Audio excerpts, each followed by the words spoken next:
Hello po sa inyong lahat mga ka-crypto. Ako po si Pinoy Crypto Trader at sa video na ito ay atin pong pag-uusapan ang tungkol sa balitang ito kay Bitcoin, kung saan ang sabi rito ay here's the crucial factors to determine if Bitcoin or BTC hits $30,000 price or falls to $23,000 price. Ayan. Ito yung mga mahalagang bagay na kailangan nating malaman kung magagawa nga bang akyatin ni Bitcoin ang $30,000 na market price or kung ito ay babagsak sa $23,000 na market price. Ayan, bago po tayo magpatuloy ay nais ko po munang bigyang linaw ang aking disclaimer kung saan ang nilalaman po ng video na ito ay hindi po ito isang financial advice. For education and information purposes lamang po ang layunin nito. Nais ko na rin pong magbigay babala na wala pong kahit anumang group chat ang Pinoy Crypto Trader. Ayan, Bitcoin's price action at September starts has evoked question. Ayan, marami pong nagtatanong sa price action or galawan ni Bitcoin ngayong buwan ng September. Ayan. Ano na nga ba ang nangyayari ngayon kay Bitcoin? The Bitcoin price failed to hold on to gains after reaching highs of $28,184 following Grayscale victory over the United States Securities and Exchange Commission. Ayan, nung nanalo po si Grayscale, yan, kasi si Grayscale at saka ang SEC ay meron po silang kaso. Yan, naglalaban po sila sa korte. Ngayon ay nitong nakalipas lamang na mga araw ay panalo po si Grayscale. Tinalo po niya ang SEC. Kaya nagkaroon po ito ng magandang impact sa market price sa mga crypto market. Kaya yan, nagdulot po ito ng pag-akyat kay Bitcoin. Umakyat po siya sa presyo na $28,184. Yan, pero pagkatapos yan ay parang temporary lamang po. Untuin-tuin naman po itong bumagsak. Ayan, sabi dito ay the joy was short-lived. Ayan, umakyat lang lamang ito ng pansamantala as Bitcoin lost all of its gain after the SEC delayed its decision on all 7 spot Bitcoin Exchange Traded Fund ETF applications. Ayan. At ang nagdulot daw po nito ay yung si SEC na naman. Dinelay po nila yung kanilang decision sa lahat ng mga spot Bitcoin exchanges traded fund or ETF. Yan, kasi marami pong mga nag-a-apply na mga spot Bitcoin exchange traded fund or ETF applications. Yan, at kailangan po itong dumaan sa SEC. Kailangan po nilang aprubahan ito. Yan, marami pong naghihintay kung ano yung magiging kung aaprubahan nga ba ito ng SEC. Pero yan, nag-delay po nila. Siguro sila ay nadismaya dahil sa resulta sa kanilang kaso kay Grayscale. Yan, talo po sila. Kaya mukhang parang mabigat ito sa kanilang damdamin. Kaya yan, hindi pa siguro nila hindi pa sila nakapagbigay ng desisyon. Yan. Bitcoin subsequently fell to near 2 weeks low of $25,307 on September. However, Bitcoin has slightly recovered to $25,816 at press time. The lead crypto asset remains down about 1% daily. Ayan, medyo nakabawi naman po siya. Si Bitcoin, ayan ang naka-recover po siya at nasa $25,816.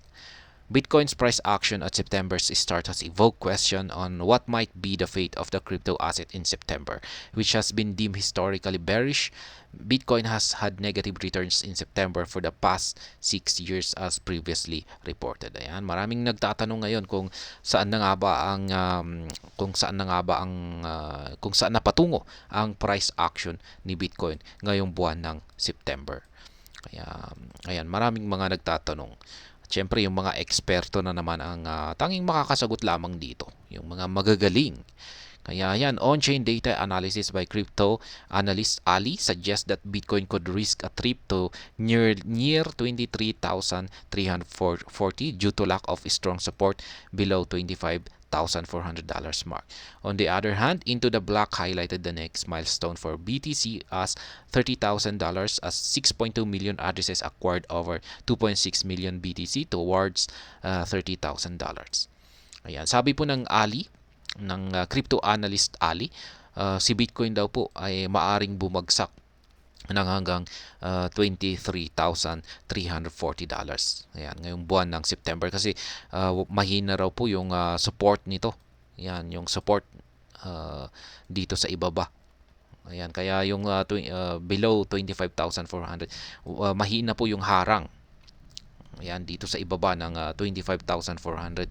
Kaya mukhang madali lamang itong babagsak at aabot raw ito sa $23,340 na market price. Ayan, sa kabilang banda naman ay yung analyst naman na si Into the Black ay nakapagsabi na posible pong umakyat ang Bitcoin sa market price na $30,000. Ayan, ang dahilan po dyan ay nakaka 6.2 addresses na ang nakapag-acquire ng 2.6 million na Bitcoin. Kaya maaari pong kung hindi ito bumagsak ay maaari po itong umakyat ng sa market price na $30,000. Ayan, Bitcoin, $30,000 or $23,000. On-chain analytics firm Sentiment gives a key factor that might determine where Bitcoin trends next. Per Sentiment, Whale's stable supply has a strong likelihood of dictating where BTC heads in this context at $30,000 or $23,000. Ayan, sabi naman po ng on-chain analytics firm Sentiment, ayan, ay ang sabi nila ay yung trend po, yung direction po ni Bitcoin ay nakasalalay po ito sa stable coin na hawak ng mga whales. Ayan. Sabi po ng Sentiment ay nandito, ito po yung sabi ni Sentiment, nakadepende po sa accumulation or holdings ng mga whales na stable coin. Ayan. Sabi rito, ito po yung paliwanag kung ano yung dahilan. Per Sentiment, whales are being particularly indecisive on stable coin accumulation currently. Ayan, analyzing big wallets to see the ratio of stable coins they own is tried and tested method of predicting where crypto will go next. Ayan, a rise in the buying power would signal a bounce. Ayan, yan po yung paliwanag ng Per Sentiment.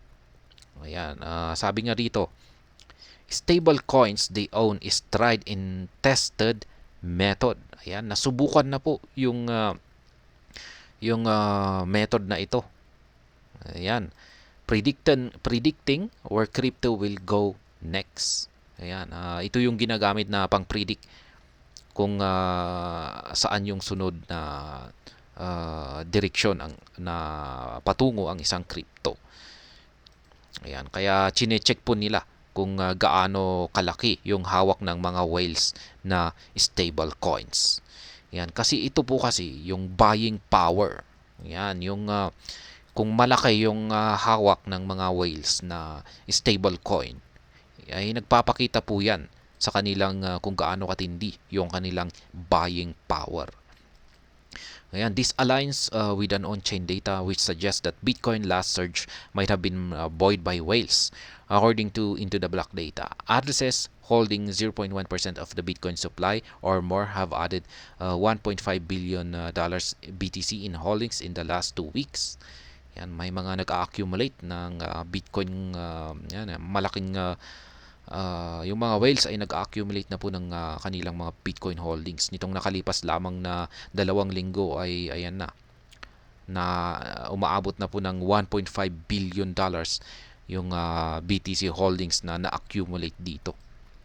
However, as it stands, Bitcoin continues to oscillate inside the large range between $24,800 and $31,000. Ayan. A sustained break below 24,400 as stated above might lead to BTC staggering to $23,340 mark. Ayan. Kung pag bumagsak daw po sa $25,400 ang market price ni Bitcoin ay magtutuloy po ito dito sa $23,340. On the other hand, a break past the daily moving average 50 and 20, 27,640 and 28,423 respectively might reinforce a climb towards 30,000. Ayan.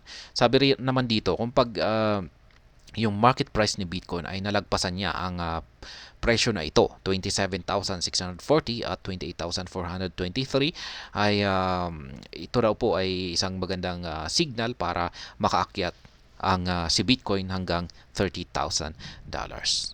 Ayan. Ang masasabi ko naman po rito ay ako po ay sang-ayon na yung isang magandang signal dito kasi sabi rito ay tried and tested na, ay nasa stable coin. Yan, i-check po natin yung mga whales, yung mga holdings ng whales sa mga stable coins. Kasi kung pag ang laki po ng hawak nila na mga stable coins, ay talagang malakas po yung kanilang buying power. Sa tingin ko nag-aabang lamang 'yan kung kailan sila bibili. Kaya siguro kung pag nakita natin na yung mga whales ay marami pa silang hold or malalaki yung kanilang holdings na mga stable coins sa kanilang wallet, ibig sabihin ay hindi pa sila handa na bumili ng napakaraming amount ng Bitcoin. Malamang ay nag-aabang pa sila ng pag mas mababang presyo. Ngayon, isa po itong signal na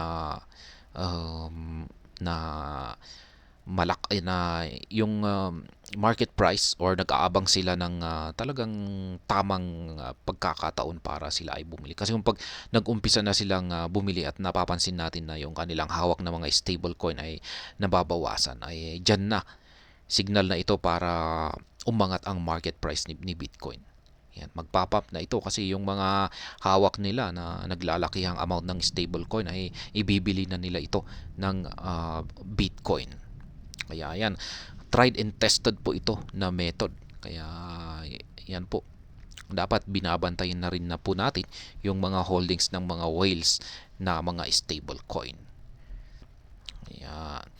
Ayan, hanggang dito na lamang po tayo sa video na ito. Sana po ay inyong nagustuhan ang aking paliwanag dito. Kung inyo po itong nagustuhan ay pakiclick lamang po ang like button nito. Para naman po sa mga bago lamang dito, kayo po ay aking inaanyayahan para mag-subscribe.